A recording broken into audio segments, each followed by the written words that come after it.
Good morning everyone. Well wish you very happy new year. आपको नववर्ष की बहुत शुभकामनाएं और नववर्ष आपको जो है ना आपके लक्ष्य में जो है ना वो सफलता दे। अब हम स्टार्ट करते हैं हमारे करंट अफेयर क्लास को। आपको करंट अफेयर की जो है ना वो क्लास अब रेगुलर आपको प्रोवाइड होने वाली है और इसमें हमने 2 क्लासें रखी हैं। एक क्लास से रखी है जिसमें हम क्या करेंगे, जिसमें हम डेली आपके लिए न्यूज एनालिसिस करेंगे, जो ये क्लास आपको मिल रही है। दूसरी जो हमारी क्लास होगी वो जो न्यूज एनालिसिस करते हैं उनके बेस्ट के ऊपर हम क्या करेंगे कि MCQs क्लास भी आपको प्रोवाइड करेंगे। ये आपको ना जो है मॉर्निंग में प्रोवाइड करवाएंगे और ये आपको इवनिंग में मिलने वाली है। पहले आप लोग मेरे से काफ़ी पढ़ चुके हो, अनअकैडमी पढ़ चुके हो, यूट्यूब पे पढ़ चुके हो, तो आप लोगों को पता ही है कि हमारी जो करंट अफेयर जो क्लासें हैं बहुत ही एक्स्ट्रा ऑर्डिनरी क्लासें रहने वाली है। जो हमारे फ्रेशर्स व्यूअर हैं जो पहली बार मुझे देख रहे हैं, तो मैं उनको बता दूं कि हमारी जो करंट अफेयर क्लास होती है, आप किसी भी एग्जाम की प्रिपरेशन कर रहे हो UPSC से लेके और किसी भी स्टेट की या कोई भी है ना किसी भी लेवल के एग्जाम के, आप 0 लेवल के एग्जाम की प्रिपरेशन कर रहे हो तो भी हमारा करंट अफेयर आपको बहुत हेल्पफुल रहेगा। अगर किसी एग्जाम में 100 क्वेश्चन आते हैं तो मान के चलिए कि हमारी क्लासों से जो ना 40 से लेके 50 क्वेश्चन आते हैं। अब आप कहोगे कि सर ये तो ज़्यादा हो गया, क्योंकि करंट अफेयर के तो लगभग 10, 12, 15, 20 क्वेश्चन हो सकते हैं, 40, 50 थोड़ी होते हैं। हमारा जो करंट अफेयर होता है हम उसको क्या करते हैं, हम उसको पूरा लिंक रखते हैं। जैसे सब्जेक्ट को हिस्ट्री से लिंक कर दिया, जियोग्राफी से लिंक कर दिया, यहाँ पे उसको हमने पॉलिटी से लिंक कर दिया, इकोनॉमिक्स से लिंक कर दिया। इस तरह से पूरा हम उसको लिंक करके पढ़ते हैं न्यूज़ को, जैसे अभी आप इसमें देख भी लोगे। तो काफ़ी सारे क्वेश्चंस आपको देखने को मिलते हैं। अभी से मैं आपको बता दूं कि 7 जनवरी को राजस्थान में असिस्टेंट प्रोफेसर का एक एग्ज़ाम होने वाला है। हमारी क्लासें आज से हैं और 7 जनवरी को जो एग्ज़ाम होगा उसमें सिर्फ 7 दिन है। आपको इस एग्ज़ाम में 10 क्वेश्चंस जो है ना वो हमारे यहाँ से देखने को मिलेंगे। मैं उसी दिन आपको प्रूव करके दिखा दूंगा कि हाँ बिल्कुल यहाँ पे 7 दिन में 10 क्वेश्चन जो है ना उसमें। अब मुझे ये पता नहीं है कि 7 दिन में क्या क्या आने वाला है उस पेपर में, लेकिन हम करंट अफेयर को लिंक करके भी ना इतना अच्छा कवर कर लेते हैं कि अगर 2-3 महीने आप हमारी क्लास से लोगे तो काफ़ी सारा कवर हो जाएगा। चलो अब स्टार्ट करते हैं। और जब आपको हमारे व्हाट्सअप ग्रुप से आप मेरे को इंस्टा पे फॉलो कर सकते हो और हमारे व्हाट्सअप ग्रुप से जुड़ने के लिए यहाँ पे या टेलीग्राम ग्रुप से ले भी आप जुड़ सकते हो। अब स्टार्ट करते हैं आज, है ना। पहला आज 1 जनवरी है और हमारे लिए काफ़ी इंपॉर्टेंट है 1 जनवरी। नए साल तो है ही, साथ में हमारे इसरो का है ना एक मिशन लॉन्च हुआ है आज। इसरो का मिशन लॉन्च हुआ है, इसका नाम जो है ना हमने रखा है एक्सपोसेट। काम क्या करेगा, ये ब्लैक होल का अध्ययन करेगा और इसका टाइमर रखा गया 5 वर्ष और इसमें हमने रॉकेट यूज किया PSLV 58। हमारे PSLV की ये उड़ान तो 60 है, 2 उड़ान हमारी जो है ना क्या हो गई थी, अनसक्सेसफुल हो गई थी, फेल हो गई थी, और सक्सेसफुल कितनी है 58। तो 58 जो है ना ये हमारी उड़ान है। ये आपको देखो यहाँ पे ना इस आपको PSLV दिख ही रहा होगा और ये ना एक्सपोसेट है ना इस मिशन का नाम है। ये हमारे इसरो का है। कब लॉन्च किया था इसको लॉन्च किया हमने SDSC से लॉन्च किया है, श्रीहरिकोटा से, और ये मंडे यानी कि आज जो है ना लॉन्च किया गया है 9:10 में। ठीक है, तो बड़ा इंपॉर्टेंट है, ये ध्यान रखना आपको। अब थोड़ा सा हमें PSLV के बारे में बात कर लेते हैं। देखो PSLV एक रॉकेट है जो 4 चरणों वाला है। 4 स्टेप जो है ना इसमें होते हैं। PSLV में 4 स्टेप होते हैं। आज मैंने हिंदी में लिखा है लेकिन हम इसको हिंदी और इंग्लिश दोनों में लिखेंगे और दोनों में आपको ना प्रोवाइड करवा देंगे। आपको कहीं पे कोई हिंदी और इंग्लिश वालों को कहीं कोई परेशानी नहीं होने वाली है। इसमें जो फर्स्ट और जो सेकंड चरण होते हैं, जो इसका ये फर्स्ट होता है और उसके बाद में थर्ड जो होता है ना, फर्स्ट और जो थर्ड होता है, इसमें तो फ्यूल कौन सा होता है, सॉलिड। इसमें ठोस यानी कि सॉलिड फ्यूल होता है।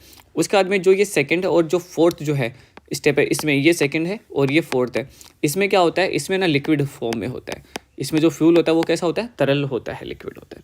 तो 4 चरणों वाला ना ये रॉकेट है। प्रथम और तीसरे चरण में ठोस होता है, सेकंड और फोर्थ में जो ना ईंधन कैसा होता है, लिक्विड फॉर्म में होता है। इसकी क्षमता भी कितनी है कि 1.9 का जो है ना ये इतने उपग्रह लेके जा सकते हैं। छोटा सा क्वेश्चन अब आपके लिए है, न्यू स्पेस इंडिया लिमिटेड क्या है। इसके बारे में जो भी आपके पास में जानकारी है वो आप मेरे को जरूर से भेजें।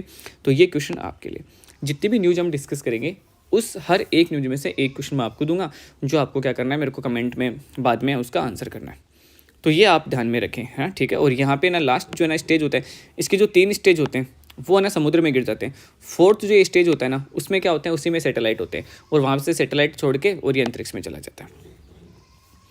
नेक्स्ट आज के लिए बड़ी इंपॉर्टेंट न्यूज़ है, 16th फाइनेंस कमीशन। किसको अध्यक्ष बनाया गया है, अरविंद पनगड़िया को ना 16 फाइनेंस कमीशन का अध्यक्ष बनाया गया है। कार्य कब से कब तक रहेगा इसका, 2026-27 के वित्त वर्ष से लेकर 2030-31 के वित्त वर्ष तक रहेगा। और इसमें काम क्या रहता है फाइनेंस कमीशन का, राजस्व विभाजन, जो रेवेन्यू है उसका डिस्ट्रीब्यूशन कि सेंटर और स्टेट उनमें रेवेन्यू का डिस्ट्रीब्यूशन कैसा रहने वाला है, ये काम करेगा। रिपोर्ट कब देंगे, तो 31 अक्टूबर 2025 को जो है ना वो इसकी रिपोर्ट दी जाएगी। अब इसको लिंक करते हैं हम, है ना, पॉलिटी से। देखो, अगर संवैधानिक प्रावधान की मैं बात करूँ, कॉन्स्टिट्यूशनल प्रोविजन की, तो आर्टिकल 280 में जो है ना वो क्या है, फाइनेंस कमीशन है। और कहा गया है कि प्रत्येक 5 ईयर से, एवरी 5 ईयर से जो है ना क्या होगा, राष्ट्रपति के द्वारा एक फाइनेंस कमीशन का गठन किया जाएगा। अब अगर मैं बात करूँ, कहता हूँ कि 5 वर्ष से गठन किया जाता है, इसका मतलब ये किस तरह का है, अस्थायी है। कैसा है, अस्थायी है, मतलब 5 वर्ष के लिए बना और फिर उसके बाद में खत्म हो गया, फिर नया बना, तो इसकी जो ना प्रकृति कैसी, अस्थायी। दूसरा ये कैसा है, दूसरा ये है संवैधानिक। संवैधानिक कॉन्स्टिट्यूशनल इंस्टीट्यूशन वो होते हैं, कॉन्स्टिट्यूशनल इंस्टीट्यूशन वो होते हैं जो किसी न किसी आर्टिकल में क्या है, जिनका वर्णन किया गया है। तो इसका उल्लेख कहाँ पे है, आर्टिकल 280 में। छोटा सा क्वेश्चन आप लोगों के लिए है ना, वो छोटा सा क्वेश्चन ये है कि हमारा जो इलेक्शन कमीशन है वो कौन से आर्टिकल में है, ठीक है, तो ये आप जरूर से बताएं। ओके, थोड़ी सी बात करते हैं अरविंद पनगड़िया के बारे में। अभी वर्तमान में ये ना क्या है, नालंदा विश्वविद्यालय के कुलपति भी।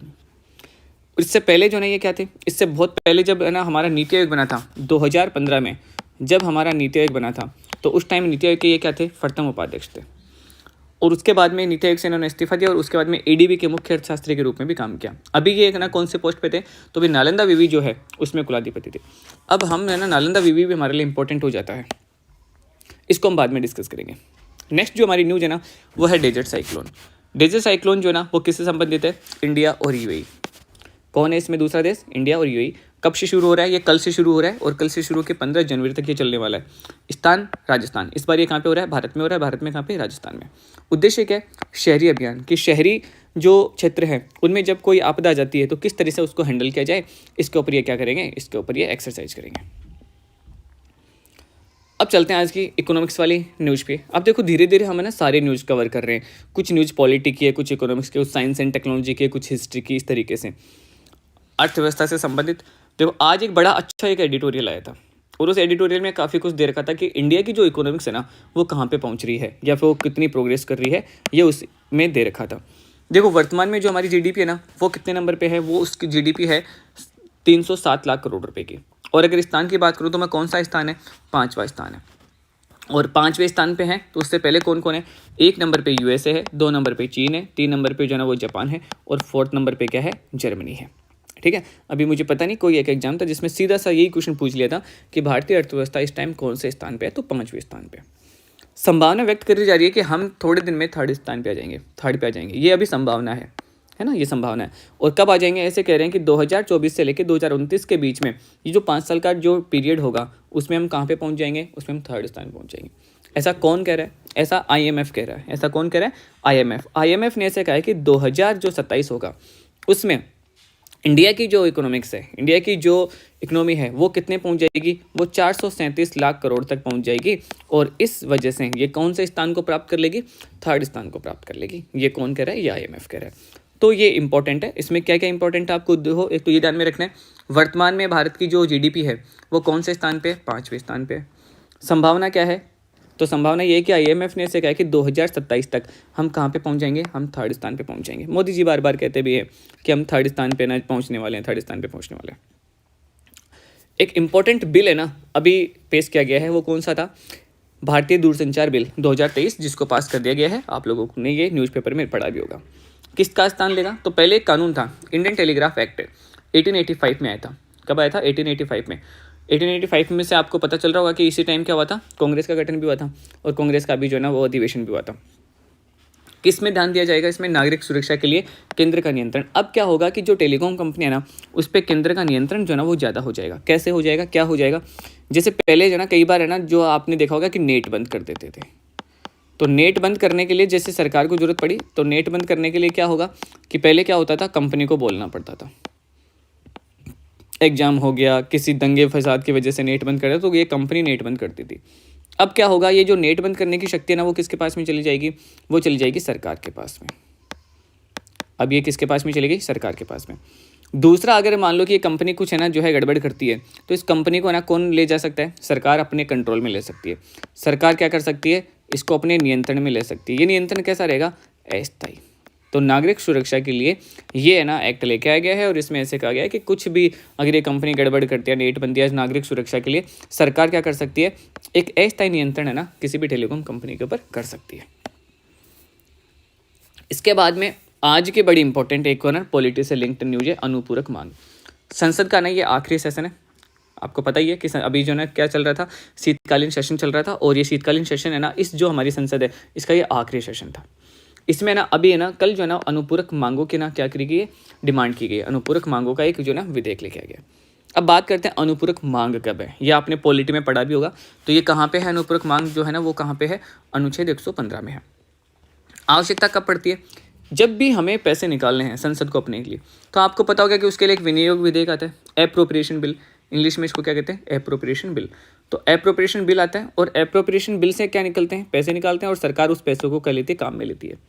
लेकिन अब मान लो कि सरकार ने जो एप्रोप्रिएशन बिल से जो पैसे निकाले और वो कम पड़ गए, जैसे अभी क्या चल रहा है, अभी जनवरी स्टार्ट हुआ है और अभी जो है ना हमारा फाइनेंशियल जो सेशन है, ईयर है, वो कब तक है, वो है मार्च तक। और हमें नए जो है ना पैसे मिलेंगे वो कब मिलेंगे, अप्रैल में मिलेंगे सरकार को। तो अब जनवरी से लेकर अप्रैल के बीच में जो टाइम है उसके लिए हमें क्या करना है, पैसे खर्च करने हैं। और वो पैसे तो ख़त्म हो गए जो हमने विनियोग विधेयक से निकाले थे।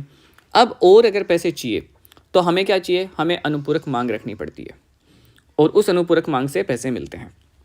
ठीक है, जैसे आप इसको सब कुछ भूल के एक बार है ना आप याद करो, सप्लीमेंट्री कॉपी आप जब एग्ज़ाम देते हो, पहले एग्ज़ाम देते थे तो आप है ना बोलते थे सप्लीमेंट्री कॉपी कि क्या चाहिए सर, हमारी ये कॉपी भर गई, मेन कॉपी तो भर गई और हमें क्या चाहिए, हमें एक सप्लीमेंट्री कॉपी चाहिए, जिसके ऊपर आपने हिंदी में देखा होगा उसको अनुपूरक पुस्तिका कहते थे। उसको क्या कहते थे, अनुपूरक उत्तर पुस्तिका। तो वही होती थी, जब पहले वाली भर गई तो आपने दूसरी ले ली।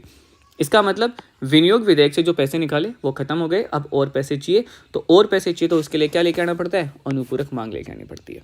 कौन से आर्टिकल में, तो आर्टिकल 115 में। आवश्यकता कब पड़ी, पता चल गया, वित्तीय वर्ष की समाप्ति से पहले संसद द्वारा, है ना, वित्तीय वर्ष की समाप्ति से पहले लेके आया जाएगा। और संसद द्वारा कौन लेके आता है, ये केवल लोकसभा में ही पेश होती है, ये ध्यान रखना है। सबसे इंपॉर्टेंट है कि केवल कहाँ पे पेश होती है, लोकसभा में। राज्यसभा इसके ऊपर मतदान नहीं करती है। एक बार यूपीएससी में क्वेश्चन पूछा था कि ना कि अनुपूरक मांगों के ऊपर राज्यसभा द्वारा मतदान किया जाता है, नहीं किया जाता। तो राज्यसभा का इसमें कोई हस्तक्षेप नहीं होता है, राज्यसभा कोई मतदान नहीं करती है।